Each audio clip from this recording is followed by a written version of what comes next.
Ce qui s'est passé? Le sceau de Monsieur Fou a été activé. Thermiboro a-t-il tenté de s'échapper?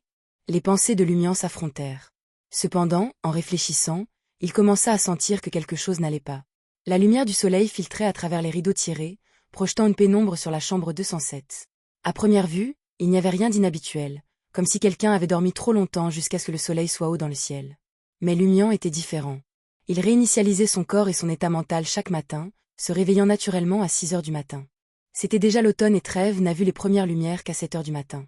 Lumian se souvient d'un tremblement de terre qui s'est produit il n'y a pas si longtemps, et il soupçonne que les Beyondais officiels auraient pu agir. Cependant, après avoir attentivement écouté son environnement et confirmé la sécurité du quartier du marché, il s'était rendormi.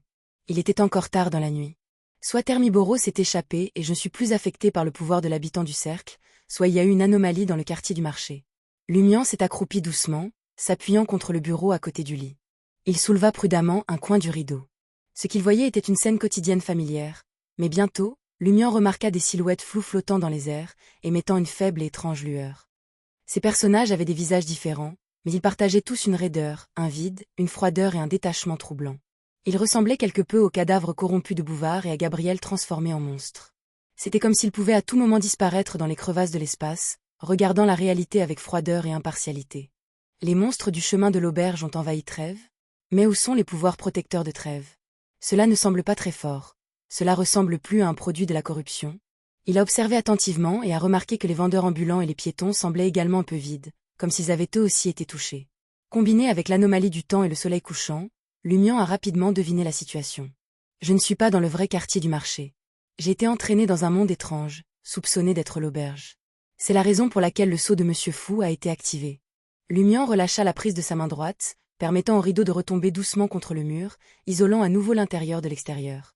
Avec détermination, il sortit du lit et vérifia ses affaires pour s'assurer qu'elles étaient toutes intactes. Sans perdre de temps, Lumian installa l'autel et érigea un mur de spiritualité, se préparant à effectuer une magie rituelle pour demander l'aide de Monsieur Foule. Une à une, il a utilisé sa spiritualité pour allumer les 3 bougies et incinérer la poudre d'herbe et l'huile essentielle. Se reculant 2 fois, il commença à réciter solennellement le nom honorifique du fou. Le fou qui n'appartient pas à cette époque, le mystérieux souverain au-dessus du brouillard gris, le roi jaune et noir qui porte chance. Je t'en supplie. Les pensées de Lumian ralentirent une fois de plus, et une sensation inconfortable parcourut sa chair. C'était comme si une armée d'innombrables vers se tortillait sous sa peau. Cette malveillance s'estompait brièvement, pour ensuite réapparaître. Cela ne s'est pas complètement dissipé et ne s'est pas non plus manifesté dans une réalité tangible. Le cycle de disparition et de refonte s'apparentait à celui d'une entité monstrueuse dans l'eau étendant ses tentacules jusqu'au rivage, pour ensuite être ramenée dans les profondeurs de la mer par une force invisible. Lumian lutta pour achever le rituel, attendant en vain la protection de l'ange ou des révélations à venir. L'influence du brouillard gris s'intensifia, ne lui laissant d'autre choix que de mettre fin prématurément au rituel et d'éteindre les flammes des bougies. Alors que le mur de la spiritualité se désintégrait, les pensées de Lumian revinrent finalement à leur rythme normal. Parfois de la méchanceté, parfois aucun problème. Le céleste digne du ciel et de la terre pour les bénédictions interfère-t-il avec la réponse de Monsieur Fou? Il ne peut généralement pas le faire. A-t-il rassemblé suffisamment de force pour prendre un risque à un moment critique? Cela implique que la situation a atteint un tournant critique. Dans le quartier Eraste, devant le cloître du Sacré-Cœur et ses nombreux clochers dorés, les détenteurs de la carte des arcanes majeures, le magicien, vêtu d'une chemise blanche nouée et d'une robe beige, et l'élégant et immaculé Justice, regardaient le magnifique bâtiment. Un Golden Retriever les accompagnait, faisant de même. Grondement. Le sol trembla, comme si un bref tremblement de terre avait frappé Trèves. Le magicien a souri et a dit « Ça commence ». Ils comprirent que cette agitation provenait probablement du cloître de la vallée profonde et de la carrière. Leur objectif était d'initier une série de changements et de déclencher une réaction en chaîne, dans l'espoir que Lady Moon, cachée dans le cloître du Sacré-Cœur, sortirait d'elle-même et déclencherait leur plan plus tôt que prévu. Ce faisant, ils pourraient éviter d'entrer de force dans le cloître du Sacré-Cœur et de provoquer l'église du soleil éternel flamboyant. Leur cible était Dame Lune, la donatrice du dieu maléfique qui a nourri une divinité. En supposant qu'il y avait très peu d'hérétiques de niveau ange béni à l'intérieur de la barrière, Dame Lune représentait la grande mère et la puissance la plus puissante parmi tous les hérétiques de Trèves. Il est fort probable qu'elle soit au centre du problème. En la contrôlant, il pourrait ignorer la toile complexe tissée par le destin et saisir le cœur du problème, voire le résoudre sur le champ. Si Lady Moon n'émergeait pas, Magicien avait l'intention de capitaliser sur le chaos à Trèves, en tentant de dissimuler le grand complexe de bâtiments bénis par le soleil éternel de feu et de localiser de force sa cible. Le juge hocha doucement la tête. En fait, j'ai toujours eu le sentiment que quelque chose n'allait pas avec Lady Moon. Le problème n'est peut-être pas celui que nous soupçonnions et aurait pu nous attirer ici. Cependant, quelle que soit la situation, nous avons de nombreux compagnons fiables. Même si quelque chose se produit ailleurs, je pense qu'ils peuvent y faire face. Le magicien approuva laconiquement. Nous ne pouvons pas tout faire tous les deux. Croire en nos compagnons est à la fois plein d'espoir et nécessaire. Le juge a demandé calmement, « Qu'est-ce qu'il y a ?» Le magicien fronça les sourcils et répondit, « Le sceau a connu une fluctuation. Monsieur Fou a également envoyé une révélation, mais je ne suis pas sûr qu'elle soit authentique. » Après avoir rangé l'hôtel, Lumian était sur le point de s'installer et de réfléchir à la situation actuelle et aux moyens de contacter le monde extérieur lorsqu'il entendit 2 séries de pas s'approcher de l'étage. Se dirige-t-il vers la salle 207 ? La dissolution du mur de la spiritualité avait-elle alerté quelqu'un ici ? Lumian inspecta la zone, ses doigts trouvant les interstices dans le mur couvert de journaux alors qu'il grimpait jusqu'au plafond. Telle une araignée colossale, il s'appuyait sur la souplesse d'un danseur et sur le physique d'un chasseur pour s'accrocher silencieusement au mur, attendant que les 2 personnes dans le couloir s'approchent. S'il ne remarquait rien d'inhabituel, il considérerait cela comme une tromperie réussie et les laisserait passer. S'il sentait que quelque chose n'allait pas, il frapperait sans hésitation. À ce moment-là, Lumian ressentit un profond sentiment de gratitude pour l'apparence vieillie de l'auberge du Coq Doré. Il était rempli de dégâts et de signes de réparation. C'est pourquoi il pouvait saisir certaines saillies, sécuriser sa prise dans certaines crevasses et ancrer son corps en toute sécurité au plafond. En un peu plus de 10 secondes, la porte de la chambre 207 s'est ouverte en grinçant.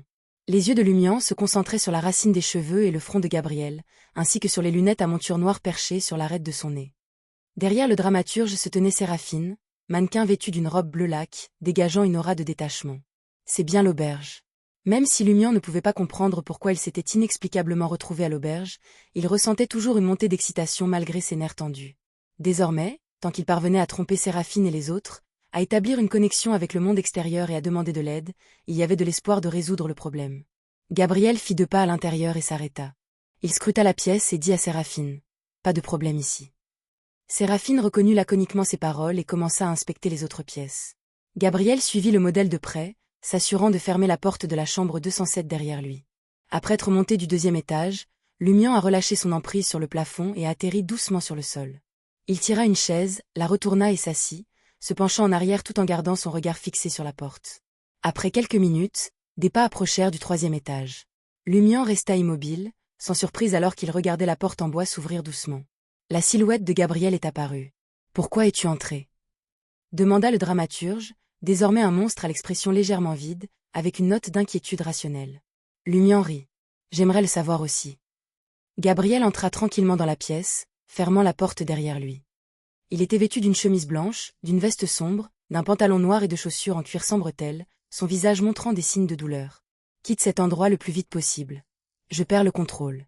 Je ne sais pas quand je te trahirai. Au fait, Jenna est également entrée. Je ne sais pas où elle se cache. » Jenna est là aussi. Lumian haussa les sourcils et posa la question la plus critique. « Comment puis-je partir ?» Gabriel commença à répondre, mais la porte de la chambre 207 s'ouvrit à nouveau en grinçant. Ce n'est qu'à ce moment-là que Lumian sentit l'intrusion et tourna son regard vers la porte. Séraphine se tenait là, avec son visage rebondi, ses cheveux bruns naturellement ébouriffés et ses yeux bruns dégageant une aura éthérée unique. Lumian n'a pas paniqué. Il a adopté une attitude calme et a dit « Vous semblez si bien connaître Gabriel. » Malgré son sang-froid extérieur, tous les muscles de son corps se sont tendus. « Il n'est pas doué pour cacher ses pensées, » répondit Séraphine d'une voix vide. « Communicable. » Lumian réprima son envie d'utiliser le sort de Harinf et soupira. « Je pensais que tu étais déjà devenu un pur monstre. » Les lèvres de Séraphine formèrent un sourire d'autodérision. « La différence entre moi et eux, c'est qu'avant de me transformer en un pur monstre, j'ai réalisé qu'il y avait encore quelqu'un qui m'aimait vraiment. » Gabriel sourit. Lumian soupira et demanda « Est-ce l'auberge ?» « Oui, » confirma Gabriel avant que quiconque puisse le faire. Lumian jeta un coup d'œil au couloir faiblement éclairé. « Mais la pièce ici n'est pas la salle 7, la salle 12. C'est toujours la salle 207, 309. » Séraphine regardait Lumian, son expression devenant de plus en plus éthérée, et sa voix encore plus illusoire. « Ici, il m'appelle, chambre 12. »